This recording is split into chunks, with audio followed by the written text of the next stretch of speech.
Hello again. This will be the third of the 12 Days of Christmas collab, and we'll be doing rusty woodland ducks. Rustic wood hands. No. Rustic woodland. Rustic woodland decor! Alright guys, so welcome back to Simply Blessed Crafts, and this is the 12 Days of Christmas, Day 3, Rustic and Woodland. We're hosted by Rustic and Lace DIYs and Krista's Crafty Life.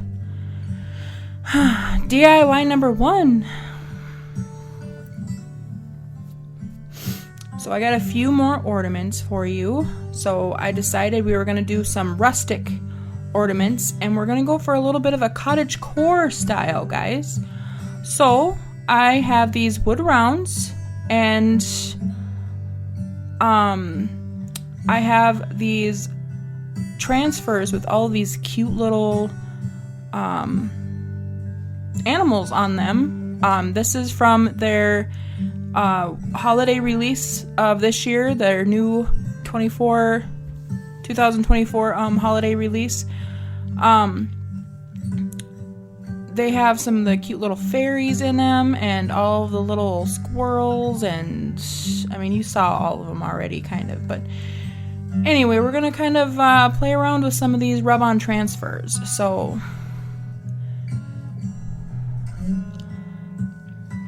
I start off here with this little squirrel. I'm cutting around some of that excess. I kind of want to make sure that majority of this is going to fit on there, so I am going to kind of play around with some of the sizing and some of this a little bit, but so if you guys aren't familiar with the rub-on transfers, with majority of you are, but basically you just peel off the backing and stick it down. And then I usually use the technique which is called like riding the wave, which I kind of lift up the plastic a little bit as I rub down, and then as I rub, I lift it up, and majority of it will stick down as I'm rubbing. And if it does not, you push it back down and rub on that area some more, and then it'll turn kind of a clear or a gray color in the plastic, or on the plastic, when it's adhered to your project. Hope that makes sense. But you guys can kind of see what I'm doing here. I am just going around and just adhering all these cute little animals. These have little hedgehogs in them with all the little berries and stuff. You saw a little bunny there. These ones are little birds. And I thought these would fit perfectly for our rustic and woodland DIYs.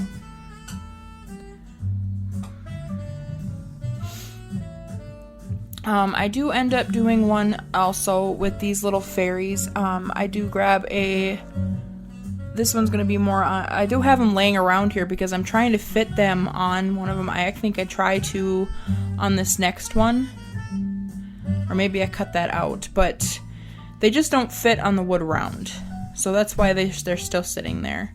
I do end up going back into my book. I do not show that, but I end up cutting out another one of the little hedgehogs, which is this little guy, because I did have an extra wood round laying in front of me, since the little fairies weren't going to work on there. I didn't want to cut off their cute little feet.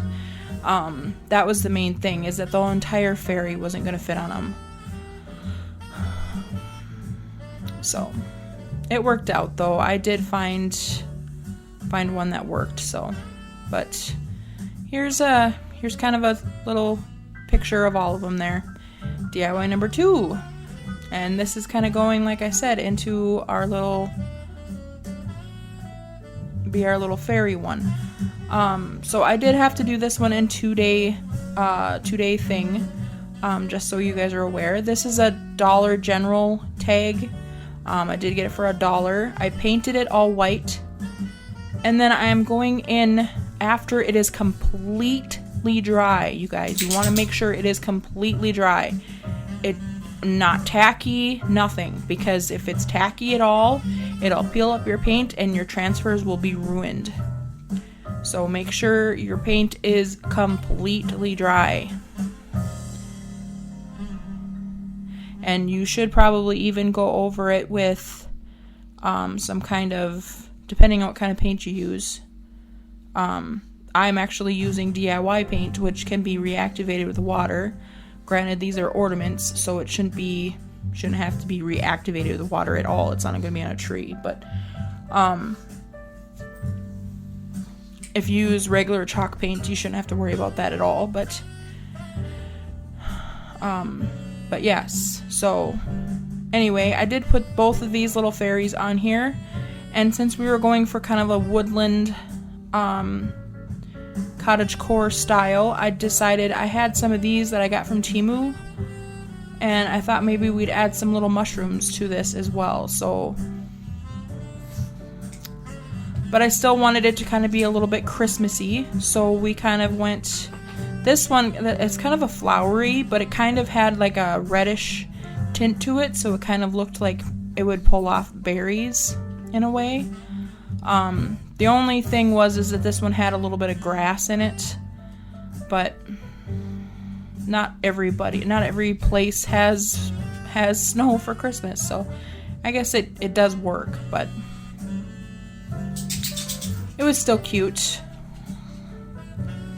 So I decided to put that down there in the little in the middle of them, and then I cut this one in half, and then I'm kind of just piecing this one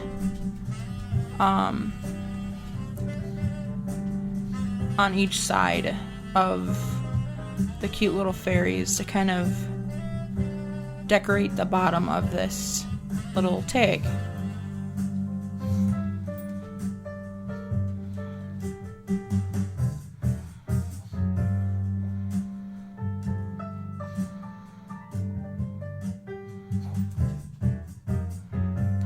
DIY number 3.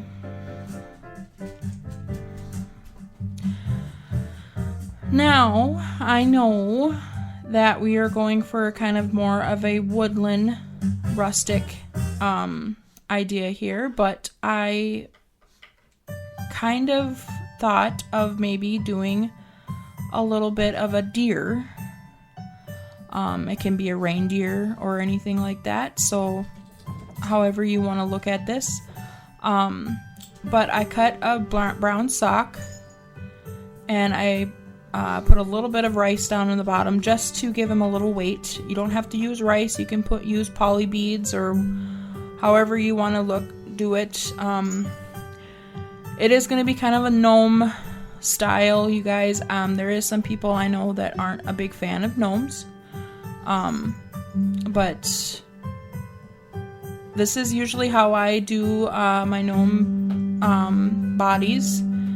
I do tie it off with a rubber band, and then I also enforce that with a piece of jute twine. I had a little beard here, and then I'm going to use this piece of half of a sock that I had in my stash. I do grab a bead. This one does not have any holes in it.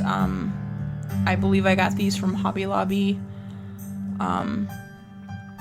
a while back, or maybe even off of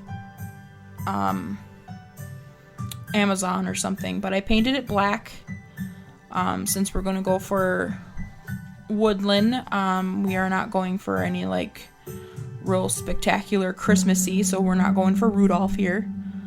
So I did paint his nose black, and I'm just gluing his hat down in the back here. And then I do stuff his hat a little bit. It's actually going to be his head. It's not really his hat, I guess. Deer don't wear hats, but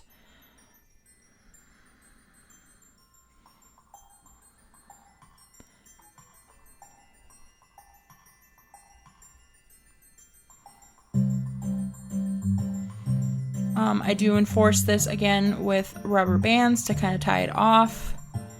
I do cut off the excess. of this sock.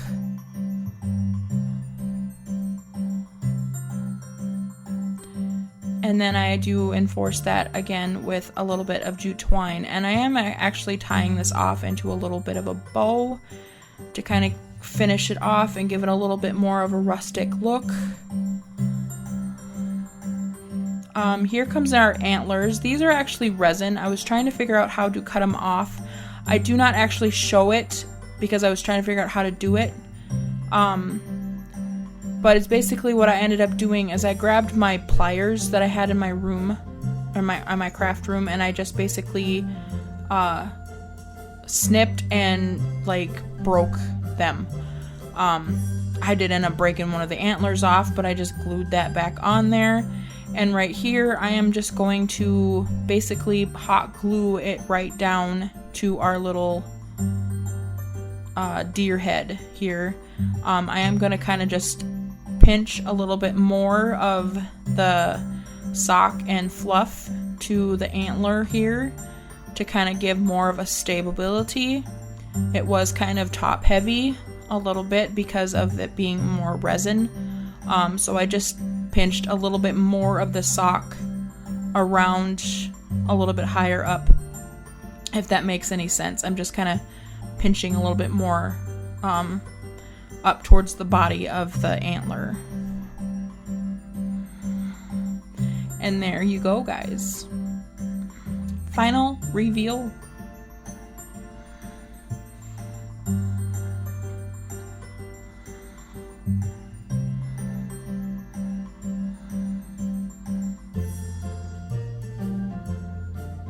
And I hope you guys enjoy all of these. It does go really well with the garland I made yesterday. If you guys aren't familiar with what I'm talking about, the garland is from day 2. So go check that out as well. This is a 12-day long process.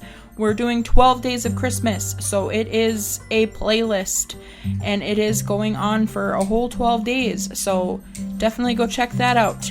And go check out this playlist as well. It is linked in my description box below, along with Brenda over at Rustic and Lace DIY and Krista's Crafty Life. And definitely go check out everybody else that is linked down below in the playlist, because we all have got some wonderful people. Don't mind the dog, because she's chasing the cat right now. And I greatly appreciate all of you guys, and I hope you guys enjoy all of these. Definitely stick around because we got some more. God bless all of you, and I will see you tomorrow. Bye.